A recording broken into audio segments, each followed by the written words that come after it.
Hey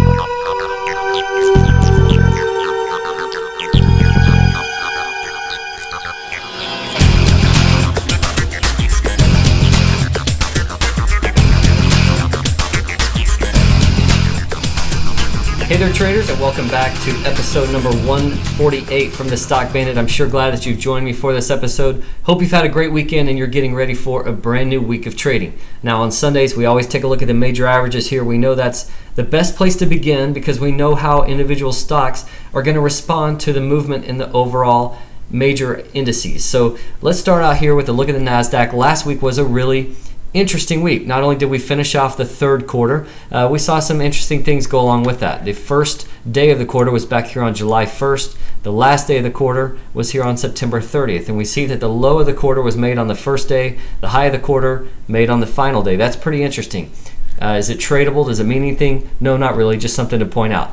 For the NASDAQ, last week we saw this index actually down just slightly. Gave back about 11 points, essentially just kind of consolidating and basing here after attempting to break short-term highs here through this 2386 area. So Thursday's high was 2400. What that did was serve to fill in this gap that I've been pointing out here that goes back to May, and that went up to about 2394. So we filled that gap. We are now sitting beneath the breakdown area from early May and this mid-May bounce high, which are about the 2434 to 2450 area. So those are going to be some overhead resistance areas if we can clear this 2386 zone on a closing basis. And currently we have yet to do that after attempting to last week on both Thursday and Friday briefly. So we're going to be keeping a very close eye on that. We also have this rising trend line here that is about maybe 3 weeks in duration.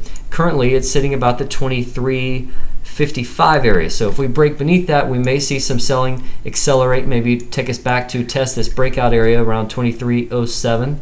But for now, this index is just kind of holding on to recent gains. It's resting here, and let's just see which way we get a break. And I don't mean an intraday break, I mean a close above 2386 or below 2355. Those are the two levels to be keeping a very close eye on for the NASDAQ. For the S&P, it's a little bit more well-defined. We've got 1150 as resistance up here. We attempted to clear it on Thursday. We tagged it on Friday. We still have yet to close above that level since May. So if we can't get through that 1150 for the S&P, it's got room to run up here to the mid-May bounce high 1173 or the breakdown area 1180. So those are the next upside levels to be keeping an eye on for the S&P.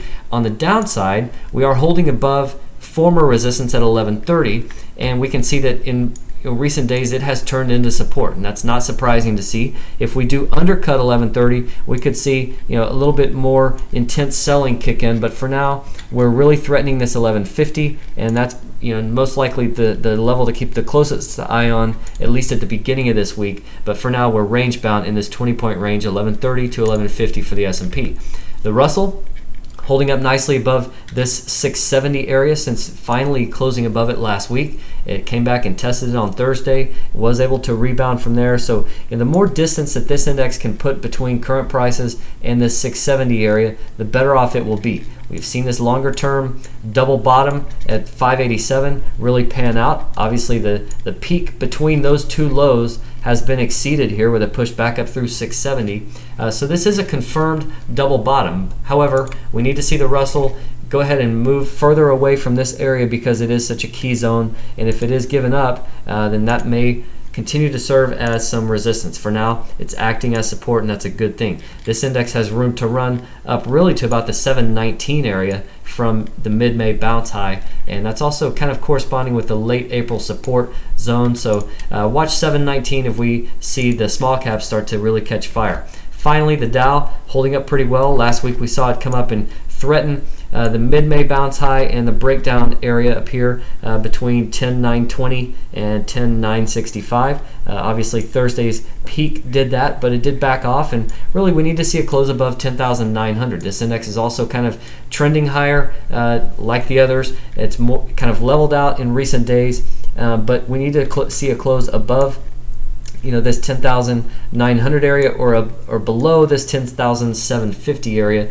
to really start seeing momentum return for this index. So pretty interesting technical picture out there. We've seen a big run. If we do see some profit taking start to kick in for any of the indices, it will actually be a healthy thing. It'll kind of shake out the weak holders, it'll mix up the charts a little bit, and it'll offer an opportunity to buy the next dip. And I would expect that to result in yet another higher low on an intermediate term basis. Now, when and where that occurs, I don't know. Right now, it feels like the market might not ever come down.